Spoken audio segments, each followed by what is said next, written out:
call to discuss our financial results for the quarter ending June 30th, 2024. From PayTM's management, we have with us today Mr. Vijay Shekhar Sharma, Founder and CEO, Mr. Madhur Devra, President and Group CFO, Mr. Anuj Mittal, Senior Vice President, Investor Relations. A few standard announcements before we begin. The information to be presented and discussed here should not be recorded, reproduced, or distributed in any manner. Some statement made may be forward-looking in nature. Actual events may materially differ from those anticipated in such forward-looking statements. Finally, this earnings call is scheduled for 60 minutes. It will have opening remarks by the management followed by Q&A. For Q&A, kindly utilize the raise hand feature on your Zoom dashboard if you seek to ask a question. We will unmute your line, take question in the respective sequence and within the scheduled time. Please ensure your name is visible as first name, last name, followed by the company name for us to able to identify you. We also request you to limit your questions to 2 per participant. A replay of this earnings call and a transcript will be made available on the company website subsequently. With this, I would like to request Mr. Vijay Shekhar Sharma to kindly initiate the call. Thank you, and over to you, Vijay. Hi, good evening, everyone. Thank you so much for joining. I'm very happy to tell you that in this evening, we have all come together in our office and are joining from single place. That's why you're not seeing us if you're looking at number of attendees in the call. And as you might have seen, our quarter performance has been in line with what we had suggested and what our operating matrices are showing the resilience and the capability of the PayTM product and sort of service resilience out there. I believe that this is just a beginning of the end of, I would say, the tough times or the numbers that have sort of stayed at flat level from quarter to quarter. This quarter was the full impact of the situation that we got in. And as team and as a company, we all are committed completely to run it as a fully compliant business. My team and us are also committed to make sure that we go back to profitable quarters very, very soon. We are hoping and working on making sure that we deliver at least one profitable quarter in this financial year as soon as we are able to see a lot more clarity coming our way. As team, our focus is on going back to the payments and cross-selling financial services as a core business. Our marketing services, where we help our merchant to expand and sell more to the consumers, is a great opportunity. And we believe that we are able to deliver on that also. You must have seen the segmented numbers and we're happy to take the calls. In fact, just so that we all can take more Q&A, we've decided to do away with the early presentation that we give because more or less we have already written the summary release that you all would have got it. So we'll right away start with the Q&A. So happy to take as many question and answer today that we are able to answer. Yeah, over to moderator for questions. Thank you, Vijay. We will now proceed to Q&A. A reminder to utilize the raise hand feature on your Zoom dashboard if you seek to ask question. We will unmute your line and take questions in the respective sequence of raised hands. First question is from Vijit Jain from Citi. Vijit, you may please go ahead. Great, thanks for the opportunity. Vijay, just alluding to your opening remarks, when you said you are aiming to deliver one profitable quarter this fiscal year, just wanted to understand if you're referring to operating break-even or PAT level break-even, and is the target to achieve that inclusive of UPI incentives? Just trying to get a sense on the roadmap from here to break even on in this fiscal year. That's my first question. Thanks, Vijit. Like you said it very, very well.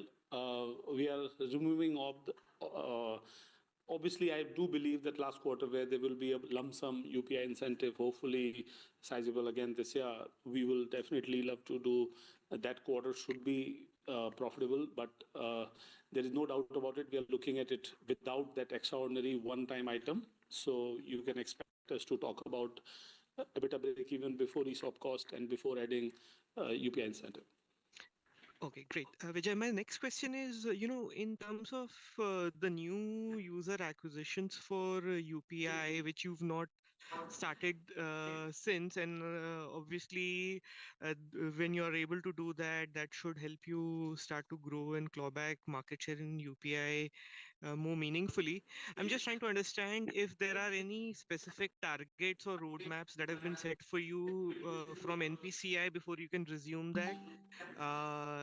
Is there any, are there any defined milestones to achieve, or is that more of a, you interacting with them and, getting approval from them to go ahead with that? That's my second question. Thank you. Vijit, we are in process of completing technology and people consumer migration. As you are aware, we had done about merchant everything, and in consumer there is a little bit of multi-bank ecosystem. So all banks have to participate, and then our primary partner, Yes Bank, has to also expand on certain systems technologies. So we are in the last leg of and nearly the tail end of the migration. So once the migration is complete, then we would go back to NPCI to request to add new and incremental customers. Got it. Thanks. If I can just ask one last question, from the, in the last earnings call, I think the April 2024 run rate for consumer and merchant loans was something like 20 billion a month. The full quarter number seems to suggest there's a moderation from April on into May and June. So can you talk about the most recent, consumer and merchant loan trends that you're seeing in June 2024, and any other thoughts on?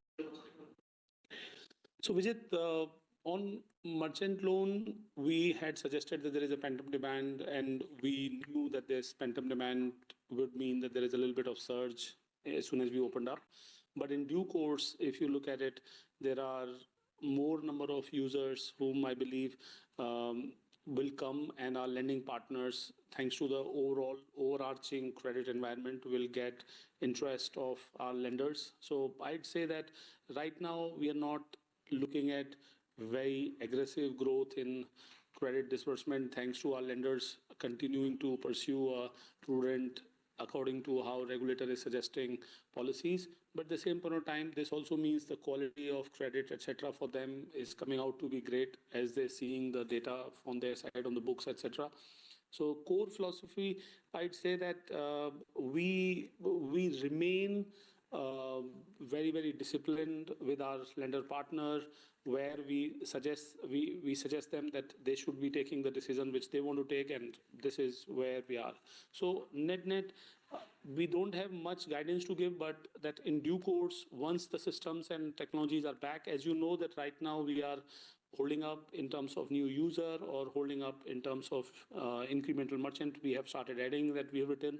So I'd say that you can expect that a quarter in this current quarter and the next quarter the numbers should get better, but we're not going to say that it is going to be dramatically better, all because that it is rather a larger macro and attention to the disciplined disbursement by our lender, which is a good thing, not because of any other reason.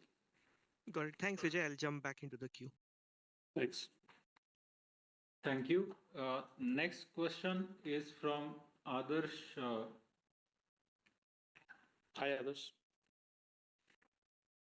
Hi, Shekhar and team. Congrats. So the question is on first on expenses. You all have called out that there has been some one-off expenses in the indirect costs, except employees, everything is kind of up. So just wanted to understand what the roadmap here would be, right? If you add all of that up, it's 1,300 odd crores, up from about 1,200 crores last quarter. So if you can talk about what were the one-offs and what's the likely outcomes as you again ramp up some of the other businesses. Yeah, thanks, Adarsh.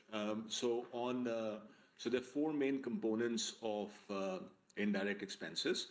The first one, the largest one, is employee cost, and we had mentioned in the last quarter that there's going to be tight focus on making the company a bit leaner. And as a part of that, our employee cost is down just about 10% quarter on quarter.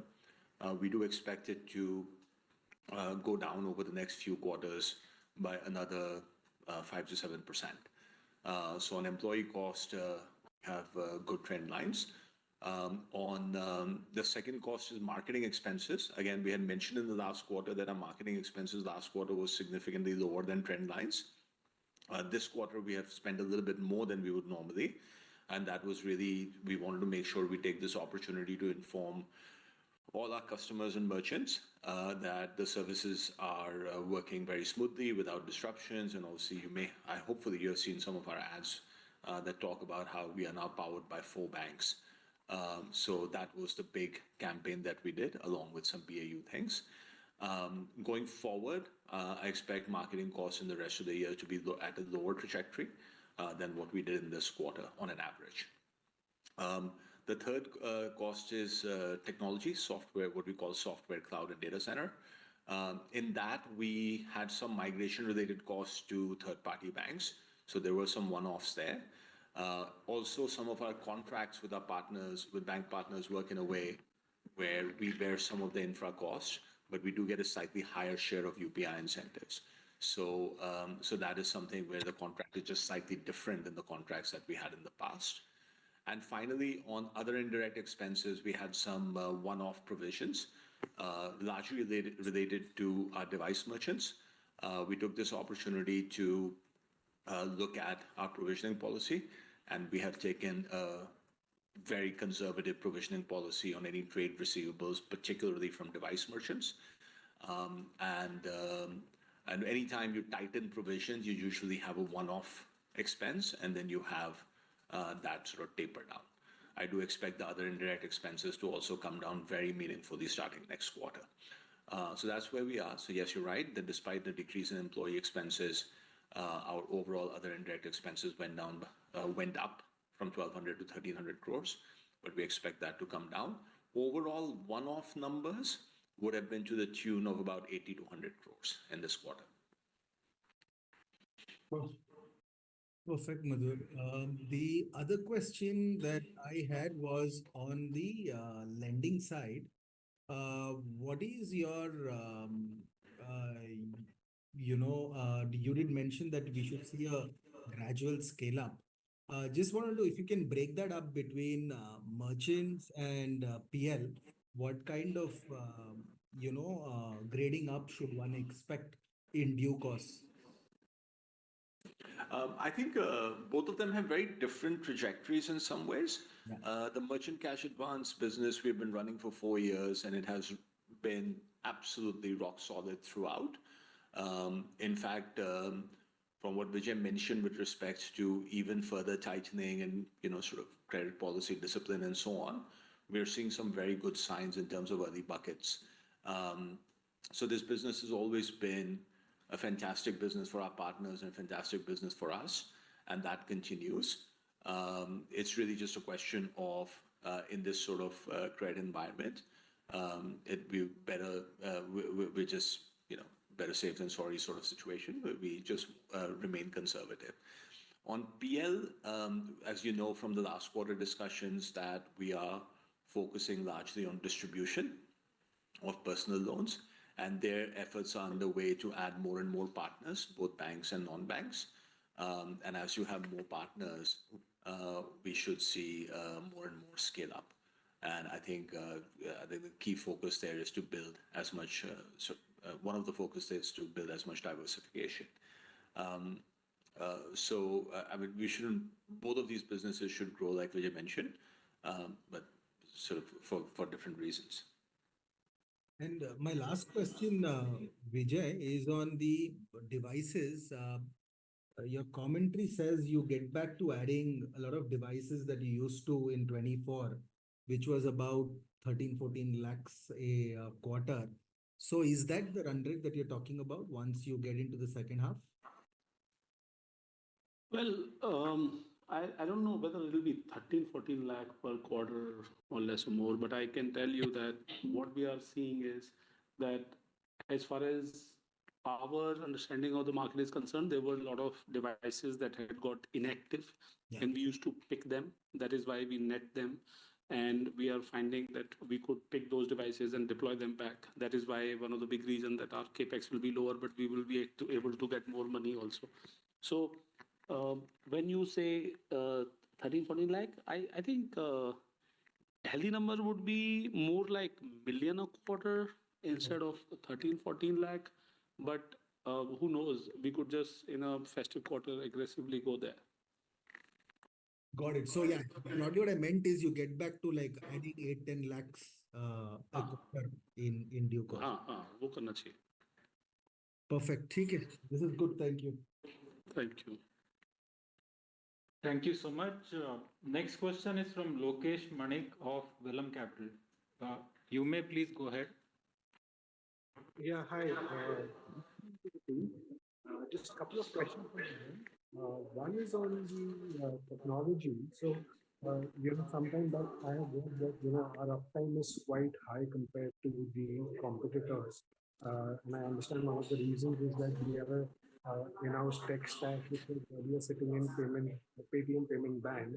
And now that the payment system is being powered by 4 different banks, do you see any difficulty in maintaining the uptime?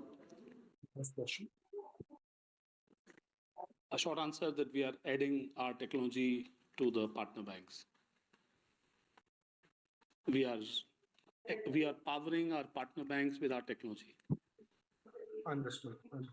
And the second question was on the divestment of the entertainment business.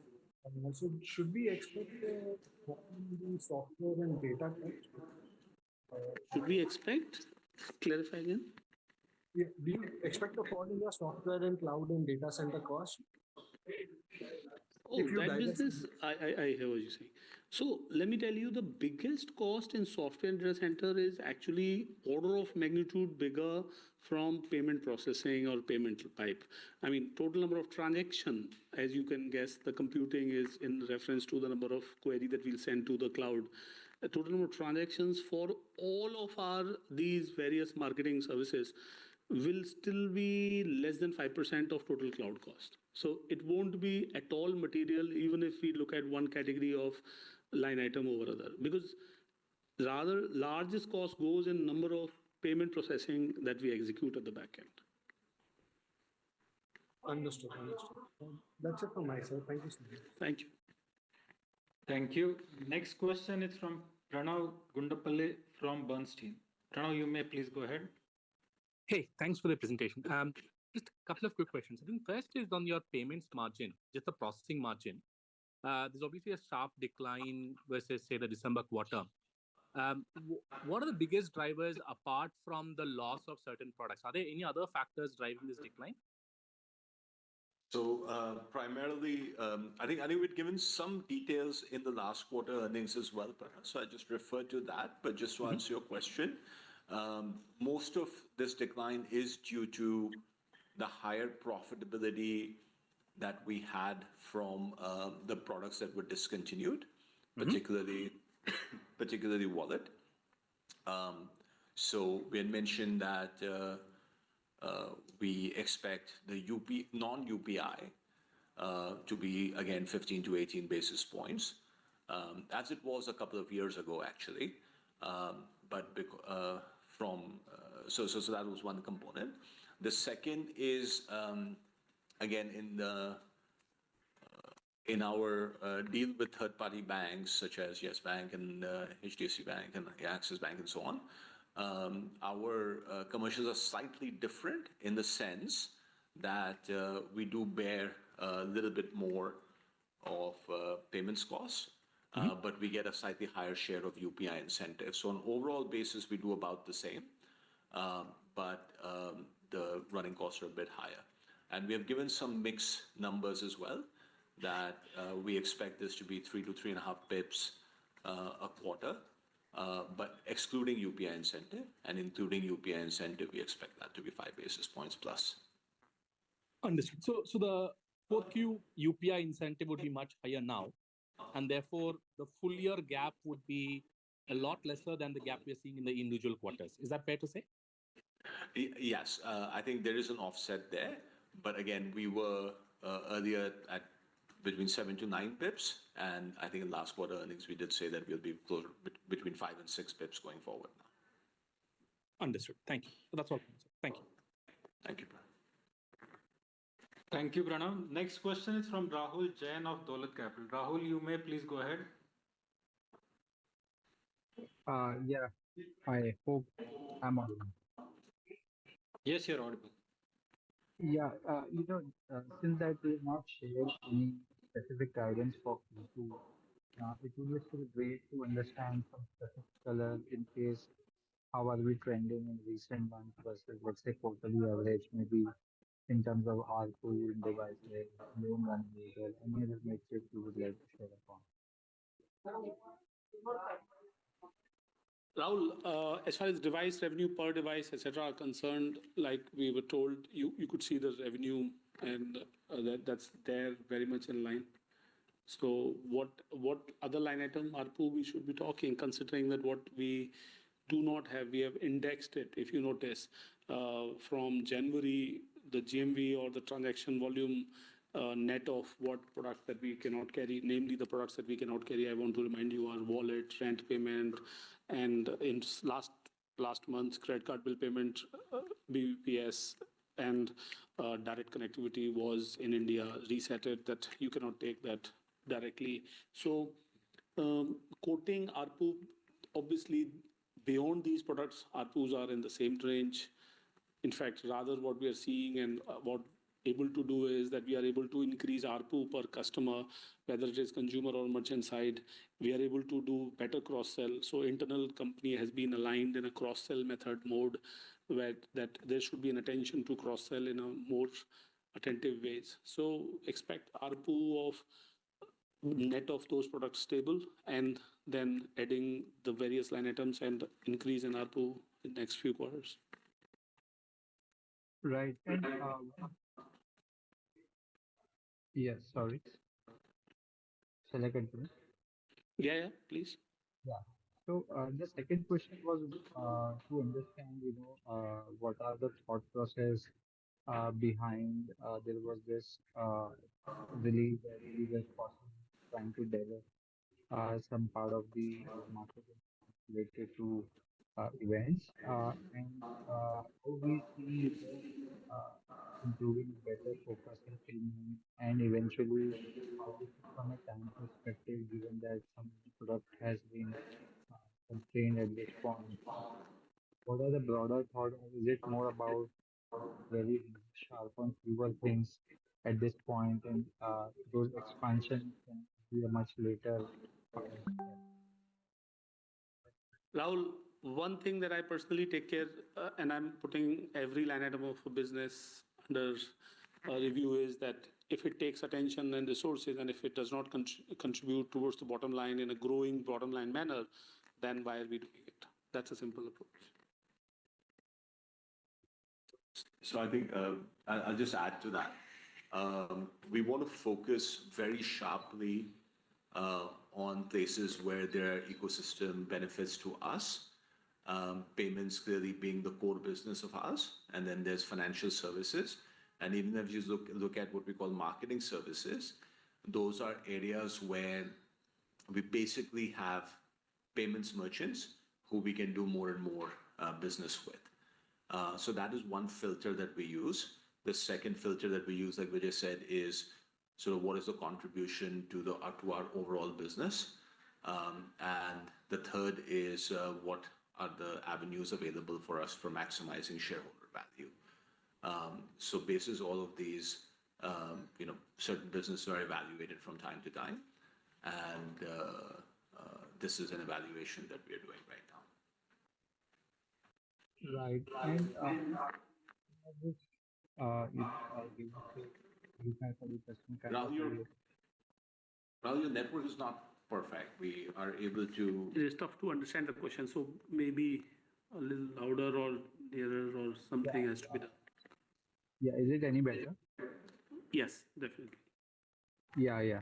So just last bit, in terms of understanding the right growth matrix for us now, the challenges are behind. Now we have the kind of an run rate that we should be at a stable point, and here on we would grow to evolve over time. So, is there a way you want to characterize that this is given the current shape of the business and kind of product that we have, what is the ideal growth band that you should chase for from 2 to 3?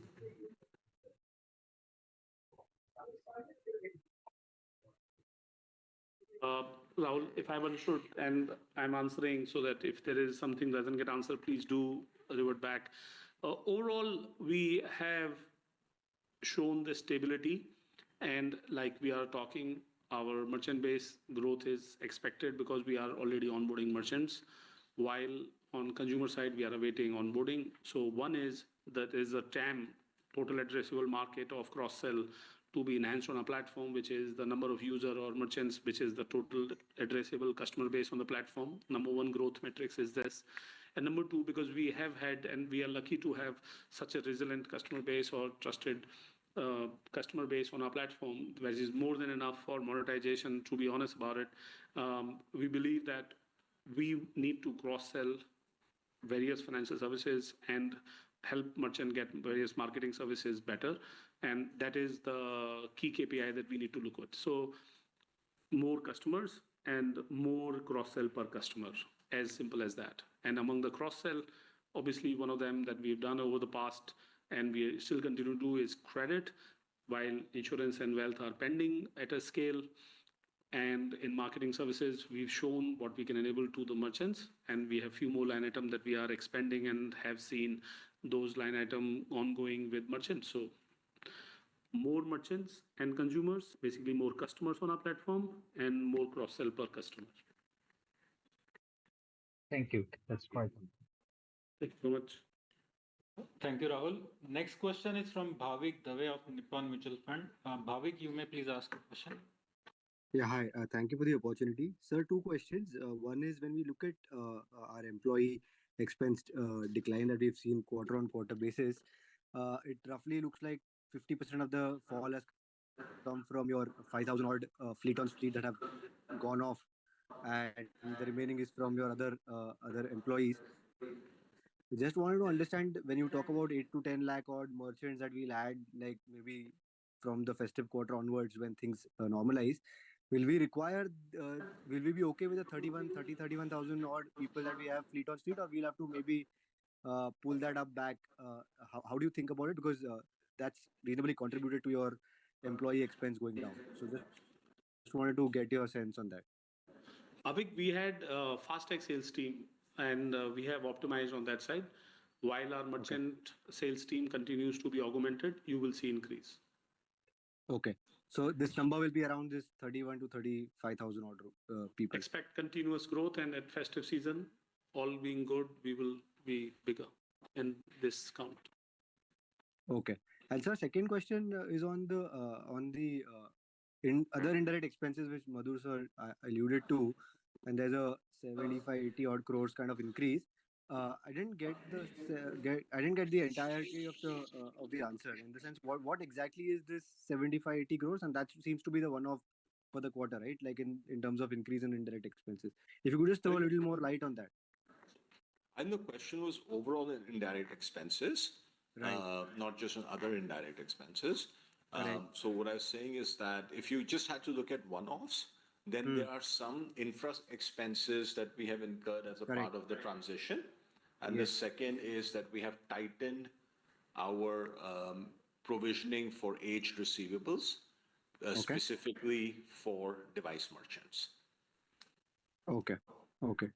All right. And the one-off nature of the second point is that anytime you tighten the provisions, there's a one-off number, and then obviously there's a ongoing number. Understood.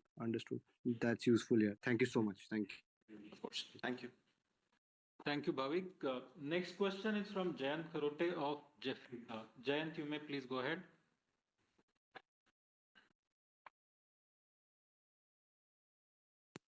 Hello. Hey. Thank you, and congrats on a good set of numbers. Which I have three questions. Firstly, I wanted to start with Now that operations have stabilized, your lending pipelines are laid out, and as you said, you're going to grow in tandem with how the market landscape moves. So now, where do you see the new growth avenues or profitability avenues from a near term, let's say 3, 4, 5 quarters outlook? Which are the products or segments which, frankly, is making you most excited? That's the first question. Jan, there is no doubt about it that in India, commerce is not a bottom line centric line item. And we've seen that uh, any kind of commerce is not going to be significantly bottom line accretive. So the other line items are advertising and you can talk about financial services. So credit, insurance, and wealth in this sequencing as a dollar value, total value basis is what my personal pick would be. And advertising is a byproduct of traffic. And all Great. these are bottom line accretive. Great. That really helps credit, insurance, and wealth. So just on building on that, firstly, credit. Do you see credit card on UPI? What is the stumbling block? Why haven't we seen that volume? It did have an initial pickup last year, but where is that momentum not heading? I mean, what do you ascribe that to? Account UPI requires RuPay credit card. RuPay credit card requires new credit card to be issued. New credit card issuance requires market to improve. Market improvement requires rates to improve. So you can see the domino where it is headed. And effectively, as soon as you see more and more RuPay credit cards in the market, so that's why banks are now replacing, if you will, or issuing the same limit on RuPay credit card instead of calling them incremental, because of you in parallel world must be seeking credit card portfolios. So that increases what is now secular, organic, not catapulting to a very extraordinary number, is the reason that growth doesn't look so much. But at the same point in time, overall credit card on UPI is a great product, very visible, and it is only for RuPay credit cards. That is why it is where it is. Bhavesh had given this number 2 years out. He was looking at a 5% of GMV sort of coming from this product. Do you think we are still on track to do something like that in the next 1 or 2 years? I think I'd add credit card on UPI plus credit on UPI into this, because maybe the credit on UPI is what NPCI is very actively working upon. So that would bring effectively the app or acquiring side roles remain anything that bears MDR, and MDR on both are very similar. So in other words, I would still be saying the same, and I would just add credit card or credit on UPI, because maybe people don't issue or the banks don't issue credit card as much they can issue the overdraft limits. Great. And one last question on the insurance side. Some of our peers have scaled up this two-wheeler motor consumer products of insurance very successfully now. Why are we focusing on the merchant side and not doing both ends, consumer and merchant? What is the thought process over there? Merchant is more in-person sales that we are able to execute, that doesn't require social media or other marketing channel to be required. So there is actually a merchant side number is bigger than, on a revenue line item, merchant number is bigger than consumer actually. And in near term, there's no thought process of doing consumer side from your end.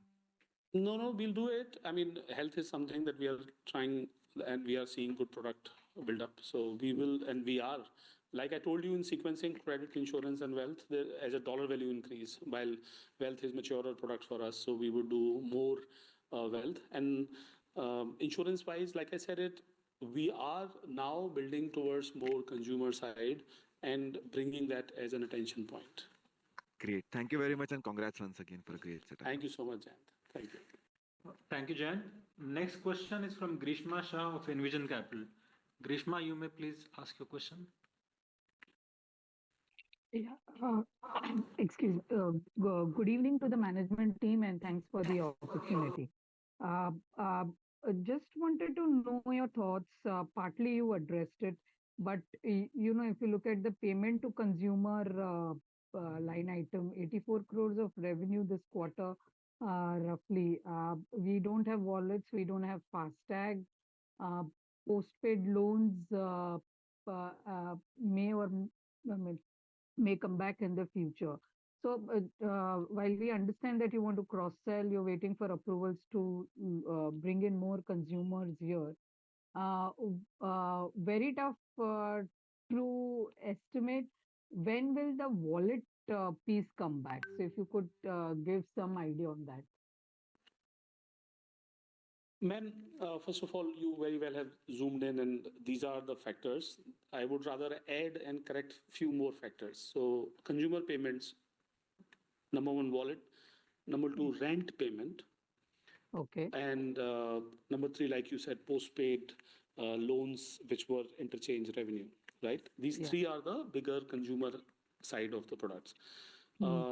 When can the wallet come back? We're very hopeful that it should someday, in partnership or otherwise, come back. At the same point in time, right now, we rather are focused on products before that, like stabilizing relationship with banks on UPI technology, like in earlier question I answered, and at the same point in time, stabilizing and bringing back the merchant back. So, are we working on the wallet to be brought back, or are we working on other systems to be working, scaling? We are right now working on other systems to working and scaling. And will this come back? We hope and wish that it should come back, but we don't have a direction towards it. Okay. And the approval from the NPCI should come during this fiscal? On consumer adding, Yes, sir. ma'am, we definitely believe that it should definitely at a fiscal scale, definitely. Okay. Unless something extraordinary is awkward. Okay. Thank you and good luck. Thank you.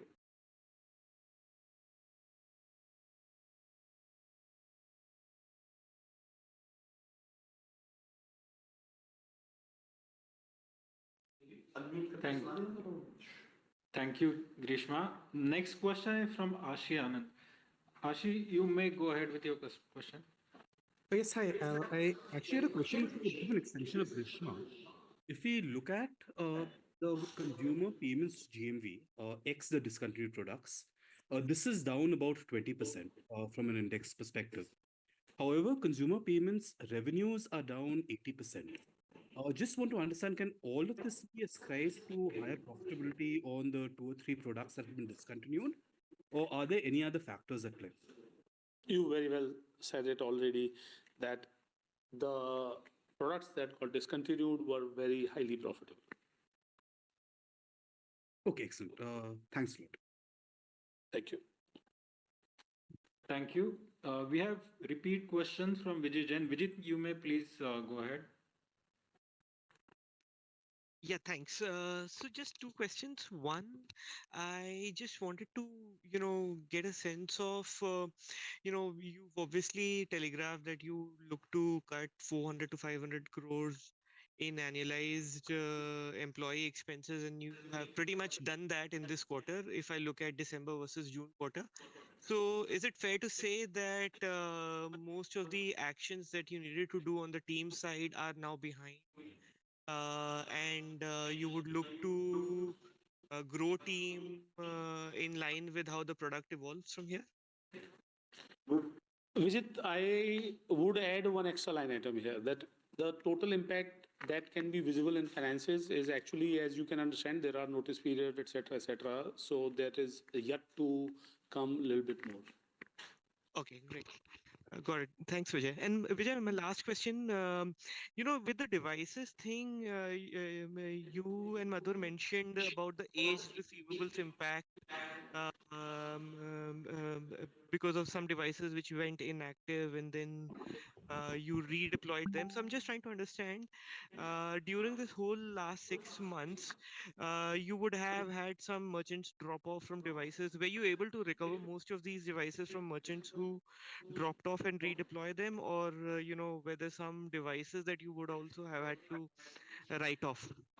So, Vijit, normally what we do is we have reactivation efforts, right? So obviously when a merchant becomes inactive, your first few months of efforts is to reactivate them as opposed to pick up the devices. If only a merchant is inactive for longer, that we would look to pick up the device and refurb it and redeploy it. And even that is worth doing, but obviously from an ROI standpoint, it's much better to try to reactivate the merchant. Also, because this the merchants that went inactive was due to an external factor. It's not like the merchant's behavior changed or something. It's just that maybe they saw some press news or they whatever else and got confused and thought their device will stop working, and that's the reason they went inactive. So our effort should be actually even more on reactivation in this case, because the merchant may not have sort of just voluntarily one day chosen not to use the device. So we will move towards a period of reactivation reactivation efforts, and only after that think about picking up these devices, unless the merchant has expressed a specific desire to not continue. And I think our on the other hand, from a financial standpoint, we want to be conservative, right? Which is why we have increased the provisioning, because in a situation where if I'm not able to, if I have some money due from a merchant and the merchant has stayed inactive, then I want to get that off the books. Yeah. Got it. Thanks, Madhur. Of course. Thank you. Next question is from Nimesh Shah of MK. You may please go ahead. Yeah, thanks for the opportunity. So I had one question on the devices front. If you could just call out what would be the subscription revenue per month per device for us this quarter? So on a device base, we get about 80 to 90 rupees per month per device. Got it. And what would be the CapEx guidance if you have any for this year? We are actually working through that for this year. The reason is tied back to the question that Vijit had asked, that if you have inactive devices, at some point you would be picking up a percentage of those and refurbing them and redeploying them. But it's safe to say that our CapEx this year will be lower than our CapEx next year quite meaningfully. Or last year. Sorry. Our CapEx this year will be lower than our CapEx last year, meaningfully lower than our CapEx last year. Got it. And just... Yeah, sorry. No, sorry, that's all I was saying. Yeah, okay, thank you. Thank you. Next question is from Manish Shukla of Axis Capital. Manish, you may please go ahead. Yeah, good evening and thank you for the opportunity. On personal loan, just curious, why is the ticket size flat YOY if we had stopped doing the small ticket personal loans for the last 6-9 months? Why is the ticket size flat on a YOY basis? The personal loan average ticket size disbursement, I would have expected that would have trended higher given that you stopped doing small ticket personal loans for more than 6 months. Actually, the percentage of small ticket personal loan was quite small. I think from what I remember in early December when we had spoken about this, I think by value, I want to say it was high single digits or low double digits, 10 or 12% is my recollection. Or maybe, but I think maybe by volume it was 10 to 12%. By value, I think it was closer to 5%. So it wouldn't really change the number very much, Manish, and the rest of it could be variance of the remaining 95%. Okay. One of the notes to account says that the FETOCI is all PayPay. So what is the carrying value of PayPay investments as of end June? I can get that to you separately. I don't have that offhand. But yes, all of that is related to PayPay. And just to clarify, it is related to Forex movements. So this quarter, we have not had any change to the underlying value. It is basically Forex movements between yen and rupee. And I think yen has depreciated slightly against the rupee. Yeah, but we don't have the balance sheet, so we don't know the number for 31st March as well, right? So I'll get you the number for 31st March. Okay. We'll put that out there. Sure, thanks. Last question on personal loan disbursement. I joined the call late, and so my apologies if this has been answered. The monthly run rate in March and April was 1,000 crore plus, but this quarter on a full quarter basis, we've done about 2,500 crores. So what are the numbers that we are looking at going forward? Personal loan going through two of the buckets, as we discussed last time, that we are only going through disbursement of large ticket loans, which is only, like we just learned, 95% of them were earlier the large tickets only. But the intention is to define these loans as disbursement only, where our role responsibility is not led by collection. So now these loans are susceptible or obligatorily linked to the wider credit situation or context of the market. So till the time period market or regulatory guidance is to the small credit, or these still are counted as small credit, even though not less than 50,000 goes up back, this is not going to grow very dramatically. Sure, understood. Thank you. Those are my questions. Thank you, Manish. Manish, I just wanted to add to your previous question. In October and November of last year, November 2023, we had disclosed previously that personal loan less than 50,000 was 3 to 5% of dispersals. So it was already a fairly small percentage. We had been reducing lower ticket through 2023 as well. So at the beginning of 2023, that number was closer to 7 to 9%. So most of the change that you've seen was already more than a year ago. Okay, understood. Thanks, Madhur. And the carrying value for PayPay is roughly, for our stock acquisition right in PayPay, is roughly 2,000 crores. Sorry, 2,000 crores? 2,000 crores, yes. Okay, thank you.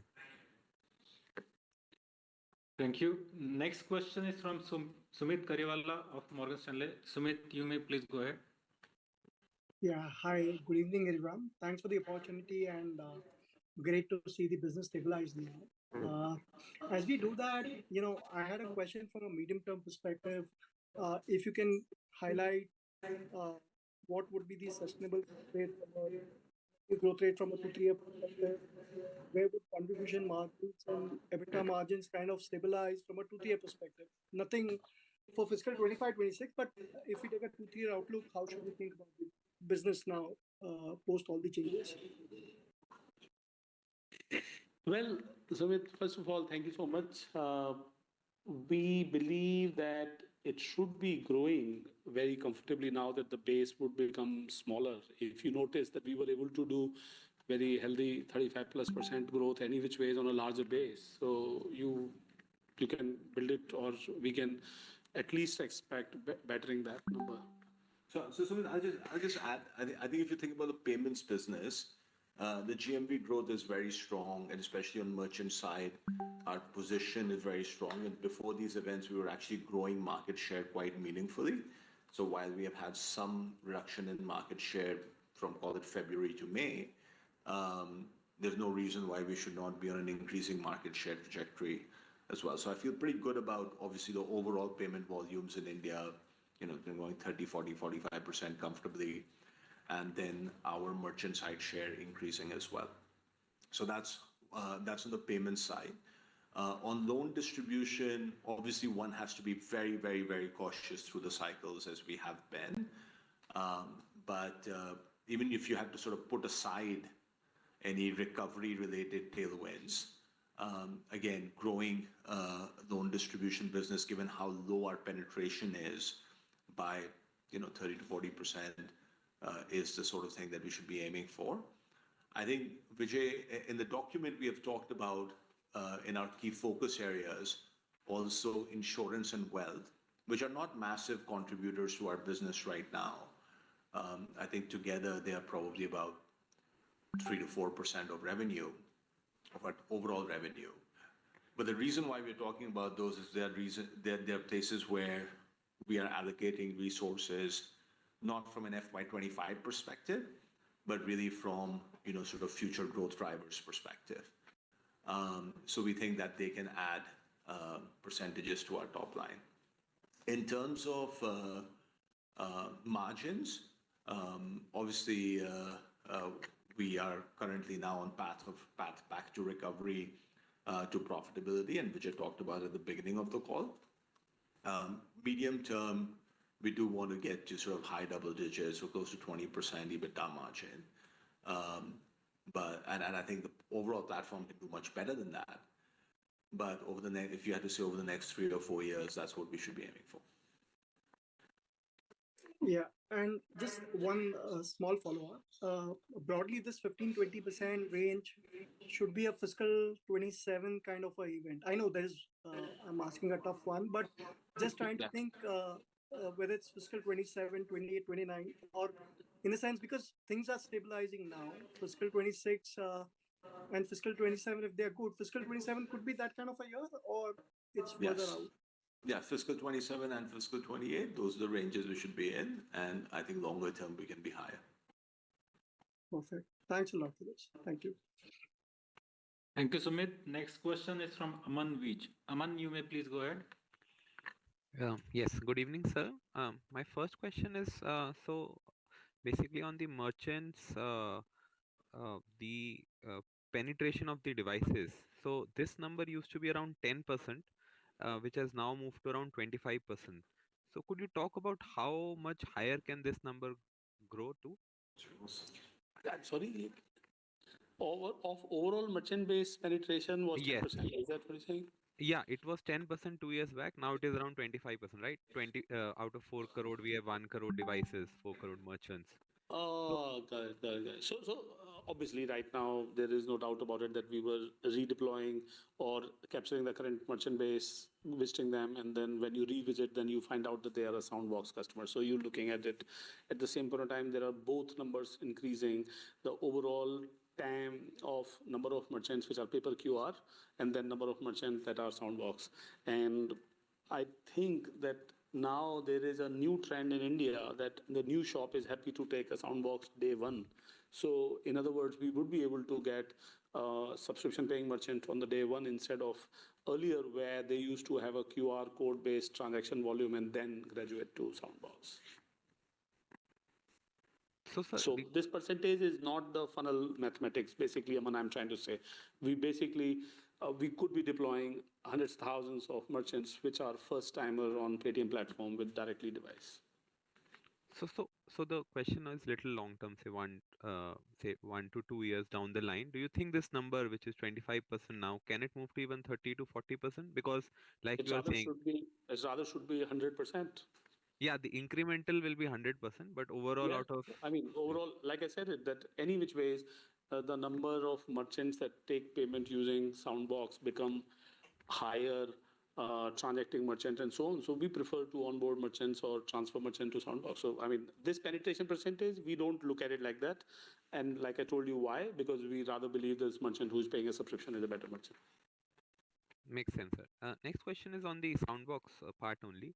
So could you talk about in terms of whatever is your estimate, what is our estimate in this product? Because we were the first in this product, but now competitor is also catching up. So according to your estimate, what is our current market share in this Soundbox product? I don't know. There is no number from market.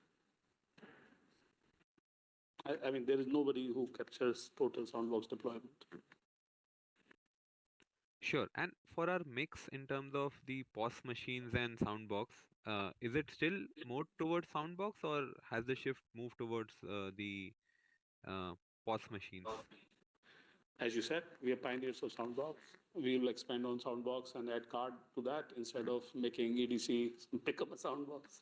You know what I'm saying? Makes sense, sir. So just one, two clarification. So the number which you mentioned, 7.8 crores monthly transaction user, does it include the merchants as well, as the users? No, we basically, I mean, total customer on the platform should be A plus B and minus of the dedupe. Sorry, I didn't get it. Merchant plus consumer plus certain people who are both.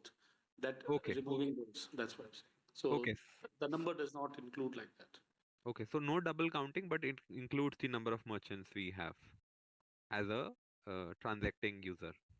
No, it does not include those people as in this number. I'm rather saying the total number of platform user will be consumer plus merchant minus certain consumer who are both merchant and consumer. And the 80 is only one side of the number, not the both side numbers.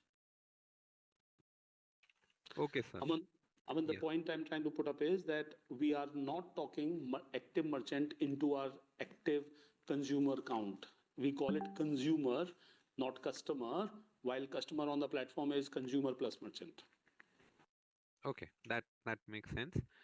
Final question I had, you had talked about we have focused more on merchant loan, basically. So in terms of so there's two parts, payments and the loan distribution side.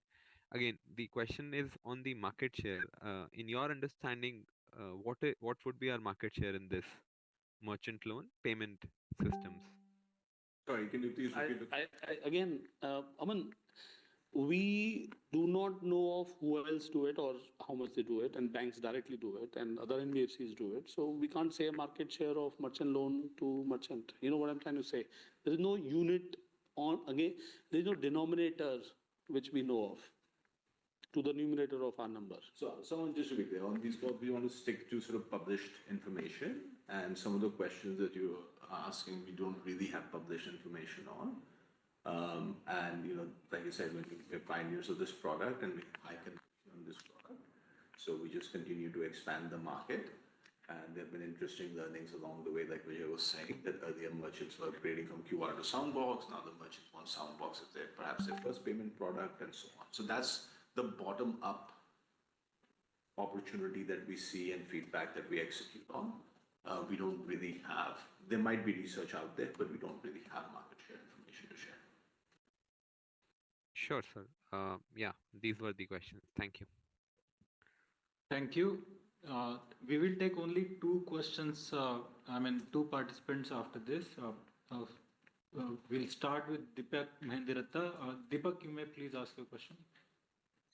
Hi, thank you for the opportunity. I have one very small doubt. I'm not sure if it has been covered.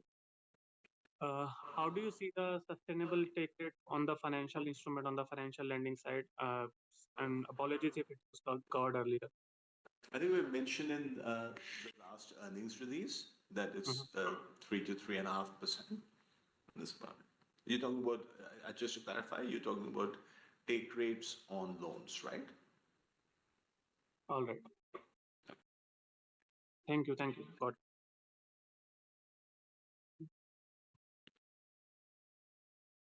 Thank you. Yeah, hi. Next question is from Nitin Agarwal of Motilal Oswal. Nitin, you may please ask your question. Yeah, hi.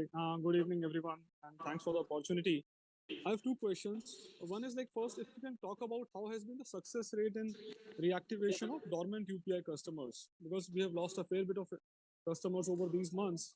And so do you really see any room to increase MTUs until we are allowed to onboard new customers?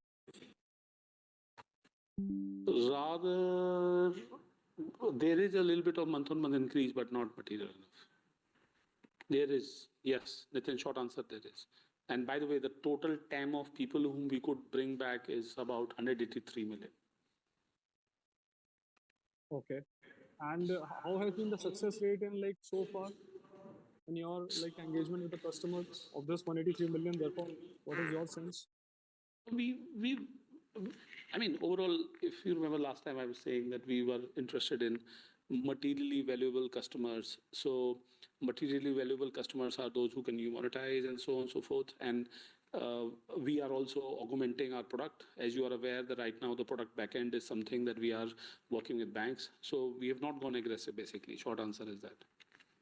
Because multi-bank, partnership, workflows, lots of things.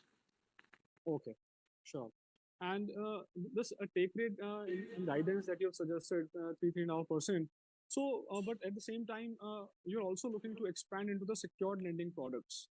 So, any specific plans as to which all products you will want to initiate with the lenders, and what size you are looking at when you look at this take rate guidance over the coming years?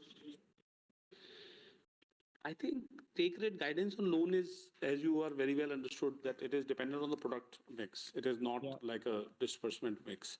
And if our disbursement of secure credit, namely LAP, loan against property, or loan against gold, or loan against securities, all those kind of things happen, then the numbers will be different. So have we seen those numbers yet coming in. So these are the in integration process, and we'll see as this comes. And like you said it very well, the take rate is a outcome of the kind of mix of product that we're talking. And right now the mix stays same, so that is why we are talking the same take rate. But like you said it, if we end up growing secure credit dramatically bigger in ratio, it will show up those kind of numbers. And are we already doing any pilots here on the secured lending? Yes. Okay. And Just go ahead. Go ahead, please. yeah, sorry. And the last thing is like, how do you really look at the broking, distribution, and the other financial income? How big can that be as a lever over the years? Mutual fund distribution can be really, really big because this is equivalent of looking a book, building a book, because we have done.